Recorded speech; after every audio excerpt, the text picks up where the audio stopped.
সন্ধ্যায় ঘরে বাতি জ্বালাতে হয়, এটা কি ইসলাম কি বলে? তাসবিহ দানা দিয়ে তসবিহ করা কি বিদআত? নির্দিষ্ট কাউকে বিয়ের উদ্দেশ্যে কি আল্লাহর কাছে চাওয়া যাবে? কবরবাসীকে সালাম দিলে তারা কি শুনেন এবং উত্তর দেন? স্বামী মারা গেলে মেয়েদের সাদা শাড়ি পরা কি জায়েজ? নামাজ শেষ করে শুয়ে শুয়ে সূরা মুলক বা সকাল সন্ধ্যার দোয়া বা জিকির করা যাবে কিনা? লোন নিয়ে বাড়ি বানানো সম্পর্কে ইসলাম কি বলে? টি শার্ট পরে নামাজ হবে কিনা? ইসলামিক দৃষ্টিতে কোনো ব্যাংকে টাকা ডিপোজিট রাখা জায়েজ কিনা? আমার মনে আল্লাহ রাসূল সাল্লাল্লাহু আলাইহি ওয়াসাল্লাম নিয়ে অত্যন্ত অপমানজনক চিন্তা মাথায় আসে। আমার মাঝে মাঝে মনে হয় নাস্তিক মোরতাদ হয়ে গেছি। আমার করণীয় কি প্লিজ জানাবেন। কিভাবে পূর্বের গীবত, অন্যের হক নষ্ট করার শাস্তি থেকে রক্ষা করতে পারি? অতীতে অনেক বছরের না আদায় করা নামাজ ও রোজার ব্যাপারে করণীয় কোরআনের আলোকে জানাবেন। পুড়িয়ে পাওয়া জিনিসের বিধান কি? কোরআনে চুমু খাওয়া কি বিদআত হয়? তাহলে ভুলে পায়ে লাগলে কি করণীয়? একজন পুরুষের বিবাহ করা কি বাধ্যতামূলক? বিবাহ না করলে কি জাহান্নামে যাবে? চলে যাচ্ছি আমরা সরাসরি প্রশ্নোত্তরে। মাহমুদুল হক ভূঁইয়া, আপনি জানতে চেয়েছেন কবরবাসীকে সালাম দিলে তারা কি শুনেন এবং উত্তর দেন?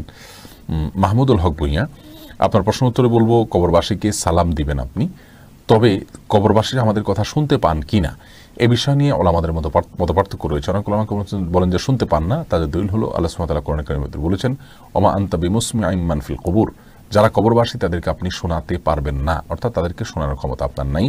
আর যারা বলেন যে না ওনারা শুনতে পান, তাদেরও অনেকগুলো দলিল, অনেকগুলো কোরআন এবং হাদিসের সূত্র রয়েছে। নিউ কাটার এআইডি থেকে প্রশ্ন করা হচ্ছে, স্বামী মারা গেলে মেয়েদের সাদা শাড়ি পরা কি জায়েজ? মেয়েদের স্বামী মারা গেলে সাদা শাড়ি আর কালো শাড়ি এরকম কোনো কিছু পরার ক্ষেত্রে ইসলামী শরিয়াত কোনো নির্দেশনা দেয় না। ইসলামী শরিয়া বলে কোনো স্ত্রী লোক তার স্বামী যদি মারা যান তাহলে 4 মাস 10 দিন পর্যন্ত তিনি শোক পালন করবেন। আর শোক পালনের অংশ হিসাবে তিনি খুব বেশি সাজসজ্জা করবেন না, গহনাগাতি ইত্যাদি ব্যবহার করবেন না, স্বাভাবিকভাবে চলবেন। সাদাই পড়তে হবে এরকম কোনো কথা নেই।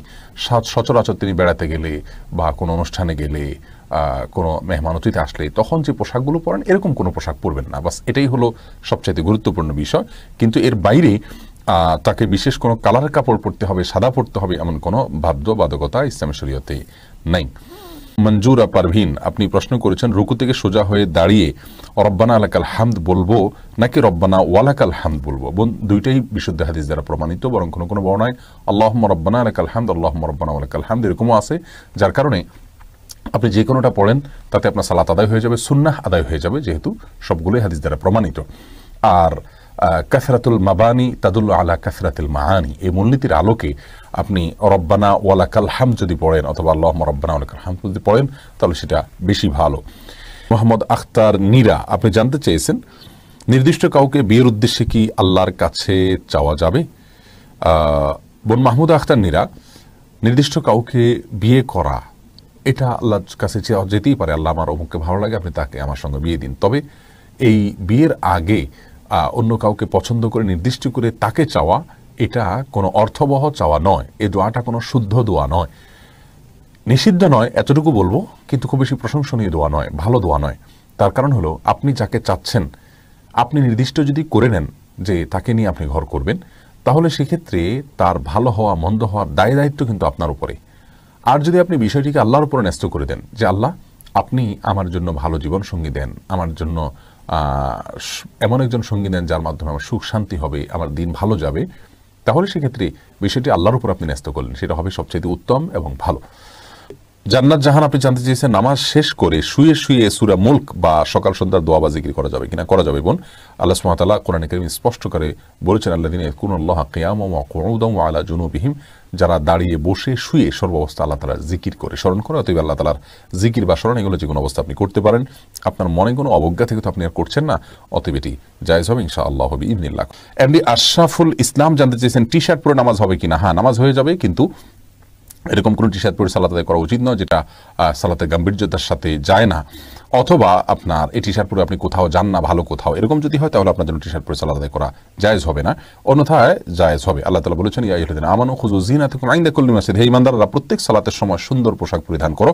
অতএব আপনি যে পোশাকটা আপনার কাছে সুন্দর, সম্ভ্রান্ত জায়গায় আপনি যান সাধারণত, বা সাধারণ পোশাক নয়, অপমানজনক পোশাক নয়, বা আপনার শোয়ার পোশাক নয়, বা এটা পরে আপনি কোথাও যেতে চান না, এরকম পোশাক যদি না হয় তাহলে সেক্ষেত্রে আপনার সালাত হয়ে যাবে, টি শার্টেও কোনো অসুবিধা নেই।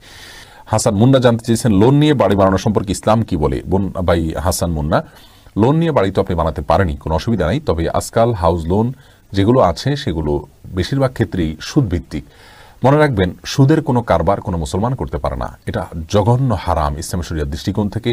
এই হারামের ভয়াবহতা, এর ক্ষতি দুনিয়াবি এবং পরকালীন আমরা হয়তো আঁচ করতে পারি না, কিন্তু আল্লাহ সুবহানাহু ওয়া তাআলা এটাকে হারাম রেখেছেন আমাদের উপকারের জন্য, আমাদের কল্যাণার্থে। বিধায় এটাকে হারাম হিসাবে মেনে নেওয়া, গ্রহণ করা, আল্লাহর সিদ্ধান্ত অনুযায়ী চলা, এটা মুমিনের কাজ। আর তা না হলে আল্লাহ সুবহানাহু ওয়া তাআলা কিন্তু ভয়াবহ যুদ্ধের ঘোষণা দিয়েছেন এবং দুনিয়াতে আখেরাতে ধ্বংস নেমে আসবে হারামের সাথে সংশ্লিষ্ট রাখলে। প্রিয় ভাইরা আমার, আল্লাহ তাআলার হুকুম এবং নির্দেশকে মান্য করা, এটাই হলো একজন ইমানদারের, একজন মুসলমানের প্রধান কর্তব্য। বিধায় আপনি হাউস লোন নিতে গিয়ে যদি কোনো সুদের লোন নিতে হয়, সুদের কোনো কারবারে, সুদের কোনো চুক্তিতে জড়াতে হয়, তাহলে সেটা আপনার জন্য জায়েজ হবে না, সেটা আপনার জন্য গুনাহের কারণ হবে। এর বাইরে হাউস লোন এটা যদি আপনি সুদমুক্তভাবে নেওয়ার কোনো উপায় থাকে তাহলে নিতে পারেন, কোনো অসুবিধা নেই। মনে রাখবেন, মানুষ বেঁচে থাকার জন্য একটা ঘর দরকার আছে, কিন্তু বাড়ি লোন করে বাড়ি করতে হবে এটা কোনো প্রয়োজন নাই। হ্যাঁ, হয়তো আপনার কষ্ট হচ্ছে ভাড়া বাড়িতে থাকতে, কিন্তু জাহান্নামের কষ্টের চাইতে কষ্ট অনেক কম ইনশাআল্লাহ বিইذনিল্লাহ। এরপরে প্রশ্ন করেছেন জেসমিন আরা মৌসুমী, আপনি জানতে চেয়েছেন ইসলামিক দৃষ্টিতে কোনো ব্যাংকে টাকা ডিপোজিট রাখা জায়েজ কিনা, অনেকেরই জানার ইচ্ছা। ইসলামী ব্যাংকে আপনি ইসলামী দৃষ্টিতে কোন ব্যাংকে টাকা ডিপোজিট রাখা, দেখুন কোন ব্যাংকে রাখবেন সেটা আপনার ব্যাপার। তবে যে কোনো ইসলামী ব্যাংকে আপনাকে টাকা রাখতে হবে। সুদ ভিত্তিক যে সমস্ত কনভেনশনাল ব্যাংক আছে সেগুলোতে আপনি টাকা রাখবেন না, কারণ সেখানে রাখা মানে হলো সুদকে সহায়তা করা। আর ইসলামী ব্যাংকগুলো যতই তাদের ভুল ত্রুটি থাকুক না কেন, তারা সুদের বিরুদ্ধে ক্যাম্পেইন করেন, সুদ হারাম এই ধারণাকে তারা সমাজে প্রতিষ্ঠিত করার চেষ্টা করেন, যার কারণে আপনার পয়সা সেখানে দেওয়ার চেষ্টা করতে হবে ইনশাআল্লাহ বিইذনিল্লাহ। মাসিন তাজ, আপনি প্রশ্ন করেছেন আমার মনে আল্লাহ রাসূল সাল্লাল্লাহু আলাইহি সাল্লাম নিয়ে অত্যন্ত অপমানজনক চিন্তা মাথায় আসে। আমার মাঝে মাঝে মনে হয় নাস্তিক মোরতাদ হয়ে গেছি, আমার করণীয় কি প্লিজ জানাবেন, খুবই মানসিক যন্ত্রণায় আছি। ভাই তাহসিন, আপনাকে বলবো, মনের ভিতরে বাজে ওয়াসওয়াসা আসা এটা দোষের না।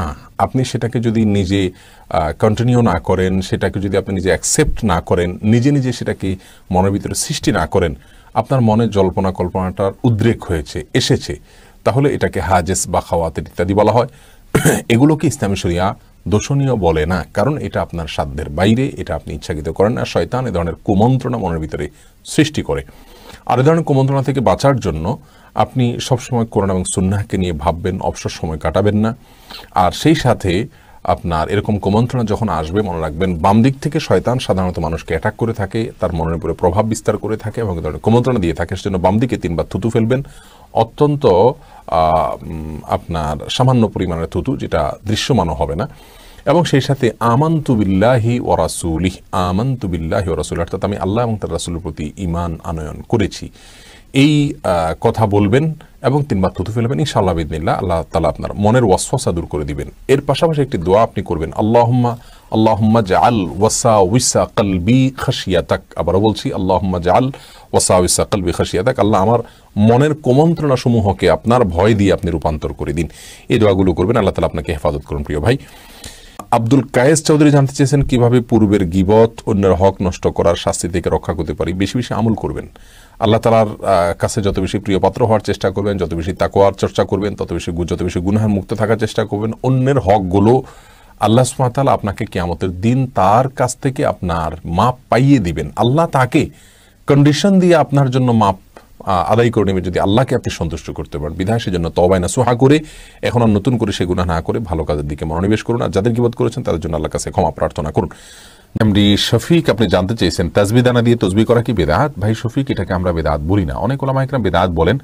তারা বলে থাকেন যে বিভিন্ন হাদিসে আঙ্গুলের করে তাসবিহ গণার ফজিলত বা গুরুত্বারোপ এর বর্ণনা বা বিবরণ পরোক্ষভাবে বোঝা যায়। বিশেষ করে কি আমাদের দিন এগুলো জলজল করে জ্বলতে থাকবে বা উজ্জ্বল আলো দিবে, এরকম বর্ণনা পাওয়া যায়।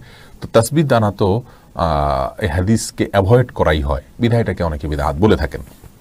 আমরা এটাকে বিদআত এই জন্য বলি না যে তাসবিহ দানা ব্যবহার করাকে আলাদা সুন্নাহ, আলাদা মুস্তাহাব, আলাদা ফজিলতপূর্ণ, আলাদা আমল এরকমটি কেউ মনে করেন বলে আমাদের জানা নেই।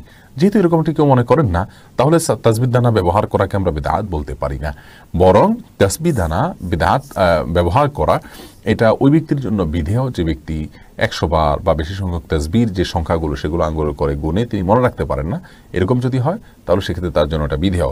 তবে উত্তম হবে সর্বাবস্থায় আঙ্গুলে করে গণনা করা। তাছাড়া কোনো সালাফ থেকে বিভিন্ন বিচি ইত্যাদিকে তাসবির গণনার ক্ষেত্রে ব্যবহার করার কথা বর্ণনা পাওয়া যায়, কিন্তু আঙ্গুলের কর এটার বর্ণনা, এটার তাসবিহ গণনা করার কথা যেহেতু হাদিস থেকে পাওয়া যায় সরাসরি, সেজন্য আমরা সেটাকে অগ্রাধিকার দেওয়াটাই উত্তম হবে, কিন্তু আমরা ওইটাকে বিদআত বলবো না। তবে হ্যাঁ, তাসবিহ ব্যবহারকে আলাদা একটা ইবাদত বা সওয়াব, বা ওইটাতে গুনলে সওয়াব হবে, বা ওইটাতে গোনা উত্তম, বা ওইটাতে গণনা করা নিয়ম, এরকম যদি কেউ মনে করে তাহলে সেটি বিদআত হতে পারে। জান্নাত জাহান প্রশ্ন করেছেন, সন্ধ্যায় ঘরে বাতি জ্বালাতে হয়, এটা কি ইসলাম কি বলে? বাতি জ্বালাতে হয়, এটা খুব স্বাভাবিক একটি বিষয়। অন্ধকারে থাকতে তো ইসলাম বলে না, তবে শোয়ার সময় বাতি নেভানোর জন্য নবী সাল্লাল্লাহু আলাইহি ওয়াসাল্লাম নির্দেশ করেছেন, এবং এটা সুন্নাহ, হারাদের সুন্নাহর ভিতরে একটা হলো আপনার বাতি নিভিয়ে তারপরে শোয়া। শামীম উজ্জামান আপনি জানতে চেয়েছেন, অতীতে অনেক বছরের না আদায় করা নামাজ ও রোজার ব্যাপারে করণীয় কোরআন আলোকে জানাবেন। অনেক বছর অতীতে আপনি নামাজ রোজা রাখেননি, সেটা এখন যদি আপনার কাউন্ট করতে পারেন নির্দিষ্ট করে, তাহলে ভালো। আর না হলে অনুমান করে একটা ফিগার ঠিক করে এরপর আপনি এখন থেকে শুরু করবেন সেই সালাদগুলোকে, সেই সিয়ামগুলোকে কাজা করার। ওমরি কাজা বলতে কোনো নামাজ নাই, এরকম একটি কথা আমরা অনেকে শুনে থাকবো। আসলে এভাবে এই শব্দে এই ভাষ্যের কোরআন হাদিসে নাই। তবে হ্যাঁ, রাসূল করিম সাল্লাল্লাহু আলাইহি সাল্লাম কোনো নামাজ ছুটে গেলে সেটাকে পরবর্তীতে পড়ার জন্য বলেছেন। এখন সেটা ভুলে ছুটে যাওয়া হতে পারে, অনেক উলামা ইকরাম বলেছেন তিনি শুধু ভুলে ছুটে যাওয়ার কথা বলেছেন, কিন্তু বিভিন্ন হাদিসের ভাষ্য থেকে বোঝা যায় যে কিছু কিছু তো আছে যেখান থেকে বোঝা যায় যে ভুলে ছুটে যাওয়ার কথা বলেছেন নবী আলাইহিস সালাম, কিছু কিছু আছে যেখানে বাদ পড়া সালাতের কথা বলেছেন, সেটা ভুলে টুলে কোনো স্পষ্ট করে বলা নাই, তার মানে ব্যাপকভাবে। আর এই জন্য ইসলামের ইতিহাসের অনেক বড় বড় মনীষীগণ, ইমাম ইবনে তাইমিয়া রাহিমাহুল্লাহ সহ অনেক বড় বড় মনীষীগণ বলেছেন যে সমস্ত সালাত ছুটে গেছে সেগুলো কাজা করার কথা। আর আমরা এই মতটাকে বেশি নিরাপদ মনে করি। যারা মনে করেন সালাত ইচ্ছাকৃত ত্যাগ করার ফলে মানুষ কাফের হয়ে যায়, তারা মনে করেন যে নতুন করে সালাত শুরু করছে মানে সে নতুন করে ইসলাম গ্রহণ করছে, তো ইসলাম গ্রহণ করলে কাফের পূর্বের কোনো ইবাদত আর নতুন করে করতে হয় না, সেই হিসাবে আপনার আর কোনো কাজা করা লাগবে না। কিন্তু আমি মনে করি যে সালাত ইচ্ছাকৃত ত্যাগ করছে, কিন্তু সালাত পড়ার বাধ্যবাধকতা তিনি জানেন, আল্লাহর নির্দেশকে তিনি স্বীকার করেন, তার ভিতরে অপরাধ বোধ রয়েছে, এই মানসিকতা নিয়ে কেউ যদি সালাত ত্যাগ করেন তিনি কাফের নন। এই মতটি আমি বেশি শক্তিশালী মনে করি। হ্যাঁ, তবে কুফরি করেছেন, কুফরি করলে সব কুফরিতে মানুষ কাফের হয় না, যার কারণে এই ব্যক্তি যেহেতু কাফের নন, অতএব তার পূর্বের কৃত অপরাধসমূহের প্রায়শ্চিত্ত করা অর্থাৎ কাজা আদায় করা এটা তার জন্য কর্তব্য হবে। বিধায় আপনি এখন কথার কথা মোট 500 ওয়াক্ত করে প্রতিদিনের নামাজ আপনার 500 ওয়াক্ত করে, ফজর 500 ওয়াক্ত করে, জোহর আপনার কথার কথা গেছে, আপনি আনুমানিকভাবে ঠিক করবেন, যদি চূড়ান্তভাবে নাও করতে পারেন, এরপরে সেগুলোকে কাউন্ট করতে থাকবেন, পড়তে থাকবেন, আল্লাহ তাআলা ইনশাআল্লাহ রক্ষা করবেন। আর না হলে অধিক পরিমাণে নফল নামাজ পড়বেন, যেটা ফরজের ঘাটতি কিয়ামত দিন পূরণ করবে। যেটা আপনার সন্দেহ যদি থেকে যায় যে আমার পুরোপুরি সালাত শেষ হলো কিনা, তাহলে কিছু নফল বেশি পরিমাণে পড়বেন। তাওহীদুর রহমান জানতেছেন, কুড়িয়ে পাওয়া জিনিসের বিধান কি? যদি গরিব হন, নিজে খুব মূল্যবান জিনিস হলে অপেক্ষা করবেন, মালিককে খোঁজার চেষ্টা করবেন, ঘোষণা দিবেন।